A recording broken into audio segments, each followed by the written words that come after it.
السلام علیکم کلاس، آپ سب کیسے ہیں؟ امید کرتی ہوں آپ سب خیریت سے ہوں گے۔ میں ہوں آپ کی اردو کی ٹیچر مس تحسین۔ جیسا کہ آپ لوگوں کو پتہ ہے کہ میں حمد کے الفاظ معین آپ کو کروا چکی ہوں، تشریحات بھی کروا چکی ہوں۔ اب ہم کریں گے اس کے سوال جواب۔ سب سے پہلا سوال ہمارے پاس حمد کا کیا ہے؟ اس حمد کے شاعر کون ہیں؟ شاعر کے بارے میں مختصر اپنے الفاظ میں لکھیے۔ اب آپ کیسے لکھیں گے جواب اس کا؟ اس حمد کے شاعر اکبر الہ آبادی ہیں۔ اکبر الہ آبادی کا نام سید اکبر حسین رضوی تھا۔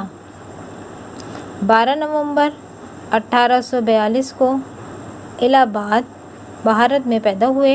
ابتدائی تعلیم مروجہ دستور کے مطابق مدرسے میں حاصل کی۔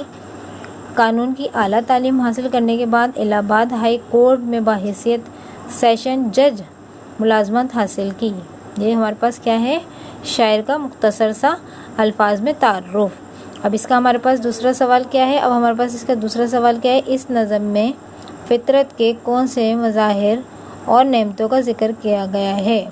اب کون کون سے ذکر کیا گیا ہے؟ زمین و آسمان، بحر و بر، انتظام و حکم، زندگی و موت، جاہ حشمت، قدرت و صنعت۔ اب اس کے بعد ہمارے پاس سوال نمبر 3، حمد کے کس شعر میں اللہ تعالیٰ کے خالق و مالک ہونے کا تذکرہ کیا گیا ہے؟